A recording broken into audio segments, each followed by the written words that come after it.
Paulo ora pelos crentes. Efésios capítulo 1, versos 15 a 23, nós já lemos o texto. Essa oração de Paulo, como é muito comum em quase todas as suas orações, os irmãos que já leram as cartas de apóstolo Paulo às igrejas e as cartas também aos pastores, aos seus pupilos, seus amigos, todas elas têm orações e todas elas, as orações têm, vamos dizer assim, dois aspectos. Um é o aspecto do louvor, da adoração, da gratidão. O outro aspecto é o da intercessão, da súplica, onde de fato ele clama a Deus, que aliás são dois aspectos que devem de fato haver na oração de todo crente. E ele começa com a parte da gratidão, né, como a gente vai ver aqui. Mas antes de orar, de fato, ele introduz aqui o versículo 15, né? Por isso também eu, tendo ouvido a fé que há entre vós no Senhor Jesus e o amor para com todos os santos, né? Aqui ele está já pré-anunciando quais são os motivos de ação de graças dele em relação aos crentes da cidade de Éfeso, que na verdade, meus irmãos, são motivos de ação de graças de todos os servos de Deus, pastores e líderes, diante de irmãos que de fato estão vivendo a vida cristã, conforme a Bíblia orienta. E de cara aqui nós vemos aqui duas verdades importantes, que ele fala da fé, que aqueles irmãos da cidade de Éfeso possuía, e fala também do amor, e fala da fé que há entre vós e o Senhor Jesus, e fala do amor para com todos os santos. Então, de cara aqui, nós vemos que há um confronto a dois problemas que já era muito comum naquela época e hoje também o é. Primeiro, nós vemos aqui que ele confronta o seguinte fato: alguém dizer o que diz que tem fé em Cristo, mas não ama os santos de Cristo, não ama a igreja, que hoje esse é um fato muito comum. Eu creio em Deus, eu creio em Cristo, mas não quer nada com a igreja, né? Não quer nada com os crentes, não quer nada com os cristãos, com os servos, com as servas de Deus, não quer o convívio da comunidade cristã. Não é inconcebível, porque aqui a fé em Cristo está junto com o amor aos santos. Não é concebido amar a cabeça e rejeitar o corpo. Aliás, nós vamos ver isso lá de novo no verso 22 e 23. Né? Ele diz claramente aqui que Cristo foi posto por cabeça sobre todas as coisas e também sobre a igreja. E que a igreja é o seu corpo, a plenitude daquele que tudo enche em todas as coisas. Então, não é possível, de fato, amar a Cristo e não amar a igreja de Cristo e rejeitar o seu corpo. A cabeça dirige o corpo. Os membros do corpo são instrumentos do cabeça para a realização de sua vontade. Na verdade, segundo a gente vê aqui no verso 22 e 23, Cristo é um presente para a igreja e a igreja é um presente para Cristo. Um é dado ao outro, né? Embora o reino de Cristo seja em todo o universo, não há um lugar no planeta ou fora dele que não pertence a Cristo, mas na igreja Cristo habita de forma extraordinária.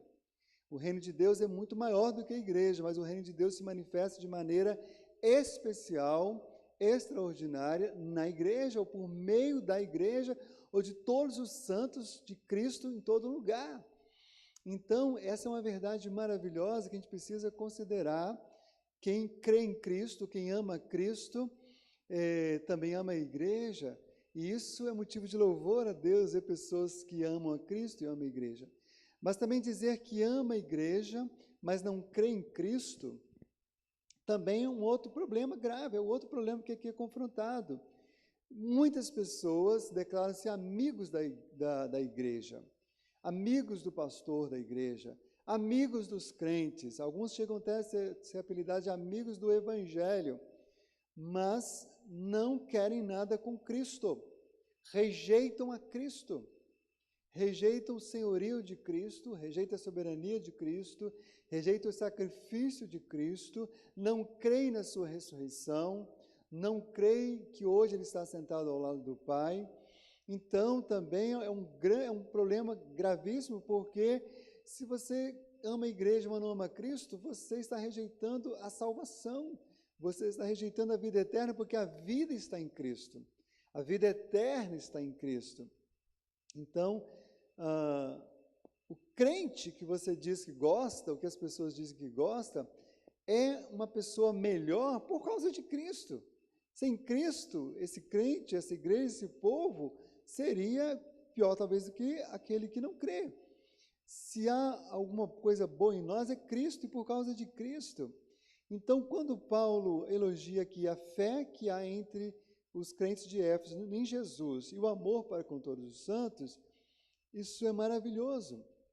Me chama a atenção porque Paulo usa aqui a expressão de amor para com todos. Os crentes da cidade de Éfeso, eles não amavam apenas algumas pessoas seletivamente, algumas pessoas que eram um pouco melhores, alguns crentes mais amadurecidos, não. Eles amavam a todos, sejam eles mais fracos, mais fortes, teimosos ou dóceis, bem-humorados, mal-humorados. Aplicando a hoje, todos os santos englobam cristãos de tudo quanto é time de futebol, de tudo quanto é denominação evangélica. Não está falando que ele amava os santos da Igreja Presbiteriana do Brasil, mas os santos da Igreja Assembleia de Deus, os santos da Igreja Batista, os santos da Igreja Metodista, da Igreja Maranata e de qualquer outra igreja que se reúne em nome do Senhor Jesus e o adora em espírito e em verdade. Ele está dizendo que ele amava todos os santos, mesmo que esse outro santo fosse de outro partido político. Olha só que coisa interessante. Então, meus amados irmãos, é um amor incondicional para com todos os santos que evidencia uma fé verdadeira e um amor verdadeiro para com Deus. Lembrando as palavras de João, se você não ama o seu irmão que você vê, como amará um Deus que você não vê?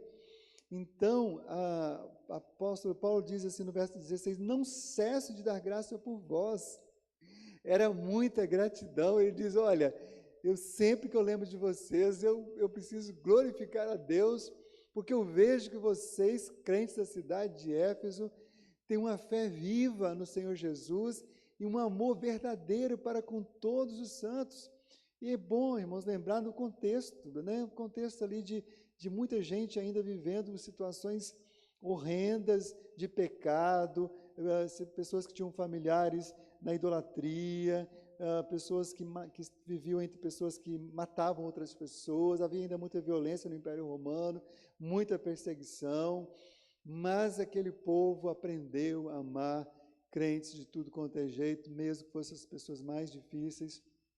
Eles aprenderam a se encherem de amor e revelar este amor a todos que se aproximavam dele. Então, o coração de Paulo está cheio de gratidão. Gente, gratidão é um sentimento muito abençoado, é um sentimento que nos eleva, que nos dá alegria, que nos dá esperança. O sentimento e atitude de gratidão é algo esperado de todos aqueles que já receberam tão grande salvação em Cristo Jesus, e Paulo está cheio dessa gratidão, atitude abençoada e abençoadora. Sabe, a gratidão liberta a gente da murmuração, da reclamação, de tantas outras mazelas, liberta do ciúme, liberta da inveja, porque quando a gratidão enche o nosso coração, não tem como ficar nos comparando essas coisas carnais. Todos nós sabemos que em suas cartas, Paulo tratou de muitos problemas na vida da igreja. Mas por pior que a igreja estivesse, Paulo conservava um sentimento de gratidão pela vida dos membros da igreja. Os irmãos se lembram, por exemplo, cartas como da igreja de Corinto, Paulo trata de problemas graves ali, Paulo tem uma tristeza em relação a algumas situações que estão acontecendo, mas você verá que também lá tem sentimento de gratidão por aqueles que ainda lutavam pelo aquilo que era certo, por aqueles que não desistiam do Senhor, pelaquela igreja que Deus tinha comprado e lavado com seu sangue. Isso é muito maravilhoso. não era uma gratidão apenas por algum bem que os crentes em Éfeso tivessem feito a Paulo, o que é legítimo. Ora, se uma igreja, e Paulo, muitas igrejas abençoavam o apóstolo Paulo, abençoavam com carinho, com palavras de encorajamento, com ofertas, com orações, com hospitalidade. Mas Paulo não está falando disso aqui, nesse momento. A gratidão dele não é porque ele tinha sido, como eu fui agraciado por algum donativo de vocês, qualquer coisa assim. Era a gratidão, primeiro, pelo bem que eles faziam a eles mesmos e aos outros. Mas, acima de tudo, era uma gratidão por aquilo que Deus estava fazendo na vida daquela igreja, por aquilo que Deus estava operando na vida dos crentes da cidade de Éfeso. Paulo via a obra de Deus neles, tinha frutos que evidenciavam o que estava acontecendo, e eles estavam submissos à vontade de Deus, naquela obra linda que Deus estava fazendo. Então ele apresenta suas ações de graças a Deus. Olhando por outro ponto de vista, é maravilhoso quando crentes são realmente motivos de louvor e gratidão a Deus, especialmente quando a sua fé e amor são as razões e outras pessoas renderem graças e glórias a Deus. E eu quero te fazer uma pergunta, querido irmão, o irmão, ouvinte, amigo que está ouvindo nessa noite. Sua vida tem sido motivo de louvor e de gratidão? Quando as pessoas olham para a sua fé, elas ficam maravilhadas com a obra de Deus na sua vida. A maneira como você se relaciona com as pessoas, seu amor para com as pessoas, tem levado pessoas a glorificarem a Deus, a renderem louvor a Deus, a buscar a Deus. Se não, você precisa se arrepender, precisa ver onde está errando, precisa pedir a Deus graça e sabedoria e reorganizar a sua vida, deixar que Deus trabalhe e mude a história de sua vida, para que seus familiares, seus vizinhos, seus colegas de trabalho, quando olharem para a sua fé e olharem para o seu amor, possam fazer o que Paulo faz, dar graças a Deus. Seus pastores e presbíteros, seus líderes de pequenos grupos, de escola dominical, de ministério, eles dão graças a Deus pela sua vida, pela maneira como você vive, que você seja motivo de louvor a Deus. Imagina quando alguém não cessa de dar graças a Deus por outra pessoa, que coisa mais linda. Que você possa pensar nisso e meditar nisso, e que Deus continue trabalhando em sua vida quanto a isso. Mas ao mesmo tempo que Paulo dava graças por tudo isso, ele também intercede, ele também suplica, ele também roga a Deus em favor daqueles irmãos da igreja em Éfeso. Se era um motivo de gratidão e alegria, tudo isso que Deus estava fazendo, e especialmente a presença do Espírito Santo na vida dos crentes, e isso chama atenção para esse detalhe, porque se você observar os versos 13 e 14, fala do Espírito Santo, diz assim, em quem também vós, depois que ouvistes a palavra da verdade, o evangelho da vossa salvação, tendo nele também crido, fostes selados com o Santo Espírito da promessa, o qual é o penhor da nossa herança até o resgate da sua propriedade em louvor da sua glória. Se você ler todo o capítulo 1, você vai ver que Paulo está glorificando pela eleição de Deus na vida dos crentes ali em Éfeso, pela obra de redenção em Cristo e, finalmente, pela presença do Espírito Santo, que é a garantia e o penhor de que eles chegariam à eternidade na presença do Senhor. Mas se era motivo de gratidão a presença do Espírito Santo ali na vida daqueles irmãos, era motivo de intercessão de Paulo pelos crentes em Éfeso, para que os crentes em Éfeso pudessem buscar, entender e experimentar tudo que o Espírito Santo poderia lhes conceder. Meus irmãos, Deus tem nos presenteado com a sua própria presença, por meio do Espírito Santo. O maior tesouro está dentro de nós, o vaso é de barro, mas o tesouro é incrível, é valioso demais. E é lamentável que mesmo pessoas já salvas verdadeiramente, isso é possível, infelizmente, custem, arrastem-se por longos anos, sem usufruir, sem experimentar mais e mais e mais do tesouro que é o próprio Deus na sua vida. Então, Paulo está dizendo o seguinte: olha, eu vejo a fé de vocês, eu vejo o amor de vocês, o Espírito Santo está dentro de vocês, isso é motivo de gratidão, mas eu intercedo para que vocês não desperdicem nada daquilo que o Espírito Santo está fazendo e vai fazer e quer fazer na vida de vocês, nada que o Evangelho quer fazer, nada que a palavra de Deus quer fazer na vida de vocês. Então, ele vai para o verso... entra no verso 16, no finalzinho, fazendo menção de vós nas minhas orações. Então ele agradecia, mas ele pedia, ele intercedia. Agora, isso também nos ensina uma lição valiosíssima, porque nenhum crente é tão bom, tão amadurecido, que não possa crescer. Os irmãos leem a carta de Paulo aos Efésios, é uma carta muito jóia, muito legal, os crentes são muito bacanas ali. Porém, aqueles crentes poderiam melhorar, poderiam crescer, poderiam desenvolver mais. Então, o apóstolo Paulo fala: vocês estão vivendo uma vida boa, abençoada, mas olha, vocês podem ir avante. Vocês ainda não conhecem quase nada perto daquilo que Deus pode trazer de entendimento, de revelação, de conhecimento de quem Ele é, da vontade dEle para a vida de vocês. Por isso que ele vai introduzir o verso 17, dizendo: para que o Deus de nosso Senhor Jesus Cristo, o Pai da glória, vos conceda espírito de sabedoria, de revelação, no pleno conhecimento dEle. Ou seja, ele dirige a oração ao Pai, para que por meio de Cristo o Espírito Santo conceda mais e mais discernimento, entendimento de quem é Deus e da sua vontade. E aqui é interessante que a gente sabe que nós podemos orar ao Pai, podemos orar ao Filho, podemos orar ao Espírito Santo, porque o Pai é Deus, o Filho é Deus, o Espírito Santo é Deus. Mas, vamos dizer assim, falando de uma oração padrão, né, você ora ao Pai pela mediação de Cristo, intercessão do Espírito Santo. E é isso que Paulo faz aqui, essa oração, vamos dizer, padrão. E ele ora então ao Pai, né? Ele diz ao Deus de nosso Senhor Jesus Cristo, Pai da glória. Nosso Senhor Jesus, ele é o Rei da glória, mas ele só é o Rei da glória porque o Pai o coroou o Rei da glória. Deus Pai é o Pai da glória, mas ele reparte sua glória com o Filho. Ele o coroa de glória.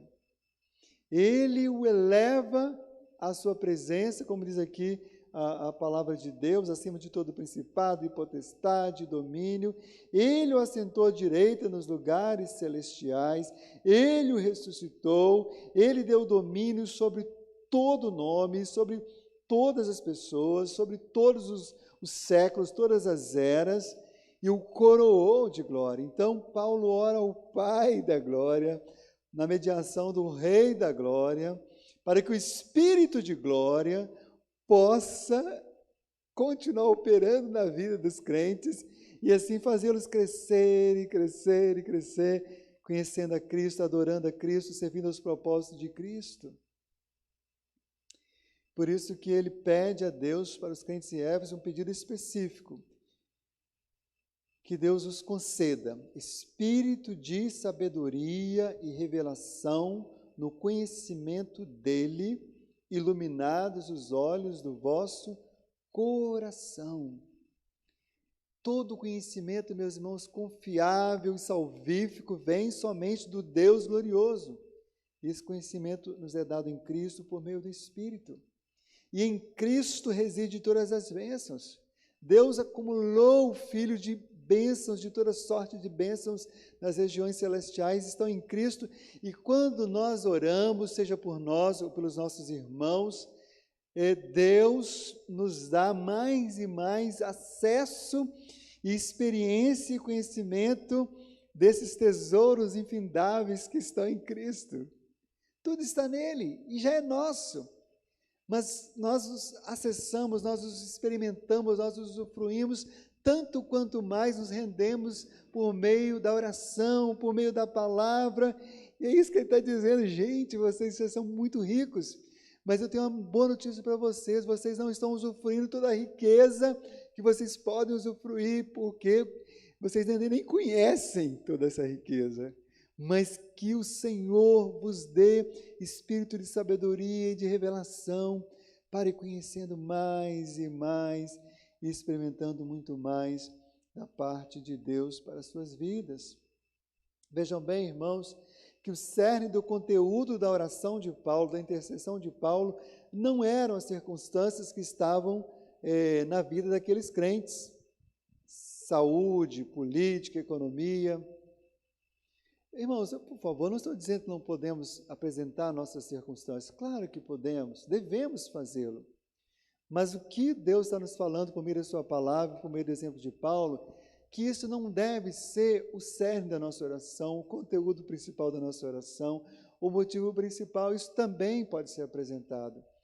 Paulo, se estivesse aqui hoje vivendo o que nós estávamos vivendo, a maior parte da oração de Paulo, a maior preocupação de Paulo, não era para que a pandemia cessasse logo, não era nem mesmo para que uma vacina viesse logo, ainda que podemos pedir, esperamos que venha, não há nenhum problema quanto a isso. O foco de Paulo não seria para que o presidente da República cumpra o mandato, nem para que o presidente da República sofra impeachment. Paulo não estaria focado nisso, irmãos. Paulo estaria orando da seguinte forma: Deus, enquanto estamos vivendo nesse Brasil, essa crise política, essa crise na saúde, essa crise de liderança, essa crise ideológica, enquanto estamos vivendo tudo isso, dá que o teu povo conheça mais o Senhor, dá que o teu povo receba mais espírito de revelação, de conhecimento do Senhor, dá que eles percebam, diante dessas circunstâncias, quem é o verdadeiro rei, quem é o que reina, quem é o soberano, e perceba que no Senhor está toda a alegria, toda a esperança. É isso que ele está falando, meus irmãos, é isso que deve permear e nortear as nossas orações. E mesmo quando oramos pelas circunstâncias, como já disse, temos toda a liberdade de fazê-lo, sempre orar pelas circunstâncias, seja a cura de alguém, seja o livramento da morte, como oramos, pelos nossos amigos, irmãos e pelos médicos, etc., sempre devemos fazê-lo em torno daquilo que é o principal, conhecer a Cristo, fazer a sua vontade, perceber os propósitos de Deus, ouvir o coração de Deus quanto ao que Ele está fazendo, quanto ao que Ele está querendo, a obra que Ele está realizando por meio de tudo isso que nos vem, seja o bem ou seja o mal. Paulo estaria orando, então, para que nesse tempo de crise, na saúde, na política, na economia, todos os crentes tivessem o seu entendimento iluminado para crescer no conhecimento de Cristo. Porque tendo isso, irmãos, a gente tem tudo, até mais sabedoria para lidar com as circunstâncias, com as questões políticas, com as questões de saúde, com as questões mais diversas. Sabemos que temos a revelação e a inspiração do Espírito Santo nas Escrituras, né? Nós crentes sabemos disso. A Bíblia é a palavra de Deus, o Espírito Santo fala por meio dela. Mas, irmãos, prestem atenção, não basta apenas entender isso e saber que a Bíblia foi inspirada e revelada por Deus.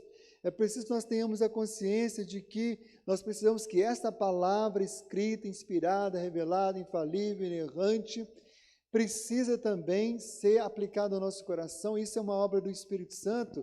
Então, o Espírito Santo, Paulo ora para que o Espírito Santo desvende os olhos espirituais daqueles irmãos, de tal forma com que eles, ao olharem para as Escrituras, isso transforme as suas vidas, isso transforma a sua maneira de entender, de ver as coisas, de viver, e eles, então, possam, de fato, cada dia mais, viver uma vida de louvor a Deus. Paulo não está falando aqui de um entendimento especulativo, né? Ele fala aqui para revelação no pleno conhecimento dele, não um conhecimento especulativo, mas de um entendimento submisso à autoridade de Cristo que nos leva à obediência a Ele. Quanto mais eu conheço, mais eu obedeço, mais eu submeto, porque eu entendo mais quem é Deus na minha vida, quem é Deus em todo o mundo, por todas as coisas. Além disso, vale a pena lembrar e salientar que, embora irmãos façam os sentidos, né, os sentidos mesmo do corpo, olho, visão, tato, olfato, sentimento, as emoções, as paixões, fazem parte da nossa humanidade e também devem estar a serviço de Cristo. Preste atenção, meus irmãos, nossa fé não pode estar baseada em nossos sentidos e paixões, mas sim no entendimento e conhecimento de Cristo e de sua palavra. Por isso que o apóstolo Paulo ora por isso. Esse é o ponto aqui. Ele diz: vos concede espírito de sabedoria, de revelação, no pleno conhecimento dele, iluminados os vossos olhos, do vosso coração, para saber qual é a esperança do seu chamamento, qual a riqueza da glória da sua herança nos santos. Quanto mais eu compreendo, entendo, eu creio e obedeço, então isso vai se tornando uma verdade na minha própria vida. Nesse entendimento da palavra e conhecimento de Cristo, precisamos continuar crescendo. Um autor, um comentarista, né, que já viveu mais de um século atrás, Matheus Henry, ele escreveu sobre esse texto dizendo assim: aqueles que têm os olhos abertos e têm um certo entendimento das coisas de Deus, têm a necessidade de ser cada vez mais iluminados e de ter um conhecimento mais claro, distinto e experimental. Os cristãos não devem achar que é suficiente ter afeições calorosas, mas devem esforçar-se para ter um entendimento claro. Eles devem ser ambiciosos em se tornar cristãos instruídos e criteriosos. Então, procurar ter um entendimento claro, objetivo das Escrituras, e ao mesmo tempo que esse entendimento seja experimental, absorvido em sua própria vida, onde ele percebe não somente a verdade intelectual, mas a verdade encarnada na sua própria vida. E qual a finalidade desse pedido? O que Paulo deseja mais particularmente em relação ao crescimento do conhecimento dos crentes na cidade de Éfeso, do meu crescimento, do seu crescimento? Então ele vai dizer aqui 3 coisas. Ele vai dizer qual é, para saberdes, qual a esperança do seu chamamento, qual a riqueza da glória da sua herança nos santos e qual a suprema grandeza do seu poder para com os que cremos, segundo a eficácia do seu poder. Nós vamos ver isso nos versos 18, 19 e 20. Verso 18: iluminados os vossos olhos do vosso coração, para saberes qual a esperança do seu chamamento, qual a riqueza da glória da sua herança nos santos. Domingo passado, de manhã, eu preguei sobre esperança lá no livro de Tiago. Então, não vou agora aqui voltar a esse tema assim, de maneira profunda, mas não posso deixar de falar, porque aqui está falando de esperança do seu chamamento. Embora nós tenhamos as nossas vocações terrenas, né, para ser pai, para ser engenheiro, para ser um líder, enfim, a nossa vida terrena, isso faz parte e deve glorificar a Deus, ou até mesmo uma vocação política, e esperamos mesmo que muitos cristãos tenham vocação política. Então nós temos muitas vocações, né, na vida terrena, mas nós temos uma vocação comum a todos os crentes, que nos traz uma esperança que nenhuma das outras vocações nos trazem. Esse chamamento, essa vocação para sermos filhos de Deus, eleitos de Deus, para sermos povo de Deus, povo de propriedade exclusiva de Deus. Irmãos, eu de coração não tenho nada contra o patriotismo, acho que a gente tem que valorizar a nossa pátria, onde nós moramos, respeito por ela, né? A gente viu essa semana muito desrespeito com os símbolos da pátria. Eu sou contrário a esse tipo de coisa, mas eu não tenho dúvida de que a minha esperança não está nessa pátria. A minha esperança está na pátria superior. A minha cidadania espiritual, ela é muito mais valiosa do que a minha cidadania terrena. Louvo a Deus pela minha cidadania terrena, creio que Deus tem propósito nisso. Quero ser o melhor cidadão que eu puder aqui na terra, mas creio que eu serei o melhor cidadão na terra, tanto quanto mais eu entender que a minha esperança não está aqui, porque aí eu lido com essas coisas aqui da terra de uma maneira muito mais agradável a Deus. Então, meus amados e queridos irmãos, obrigado, Elias. Chama a atenção dos irmãos, então, para que Paulo falou assim, vocês precisam entender isso. É incrível, irmãos, porque nós constantemente pecamos nesse quesito, né? Esqueçamos qual a esperança do nosso chamamento. Qual a riqueza da glória da sua herança nos santos. Nós temos herança. Algumas dessas coisas já recebemos aqui e agora. A nossa satisfação em Cristo, a nossa alegria, a santificação. Irmãos, um verdadeiro homem, uma verdadeira mulher regenerados podem e são as pessoas melhores deste mundo, porque essa é uma herança imediata, o Espírito entra operando libertação, transformação. Aquele que mentia não mente mais, aquele que roubava não rouba mais, aquele que adulterava não adultera mais, porque Deus vai trazendo, enriquecendo a pessoa com a sua presença santíssima, para saber qual a suprema grandeza do seu poder, como diz aqui a palavra de Deus. No verso 19, qual a suprema grandeza do seu poder para com os que cremos, segundo a eficácia da força do seu poder, o qual ele exerceu em Cristo, ressuscitando dentre os mortos, fazendo-o sentar à direita nos lugares celestiais. Irmãos, honestamente, eu acho que nós nunca conseguiremos compreender tudo o que significa o poder de Deus ressuscitando Cristo e fazendo assentar. Mas quanto mais nós conhecermos o que esse poder foi em Cristo, nós poderemos também experimentar esse poder em nossa vida, porque o Senhor também nos tirou da morte, nos levantou. Ele diz que Ele pega alguém que está no monturo, que está na merda, que está vivendo na podridão, na sarjeta, e o faz assentar em lugares especiais. Deus faz coisas tremendas na vida das pessoas.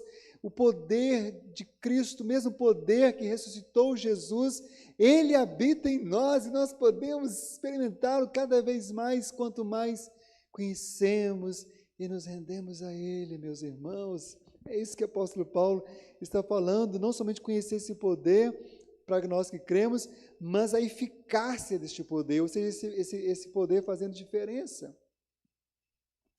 E aí, ele vai retomar aqui, né, o elogio a Cristo, mostrando que Deus fez isso tudo em Cristo, ressuscitando dos mortos, mas também fazendo assentar à sua direita, acima de todo principado e potestade, poder e domínio, de todo nome que possa se referir, não só no presente século, mas também no vindouro. Pense nos nomes do século XX e século XXI. No século que nós estamos agora, pois é, Jesus está acima de todo nome.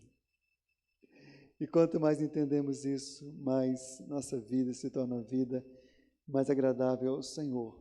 E como eu já disse, não vou ficar repetindo, verso 22 e 23, fala de como Cristo é dado à igreja, a igreja é dada a Cristo.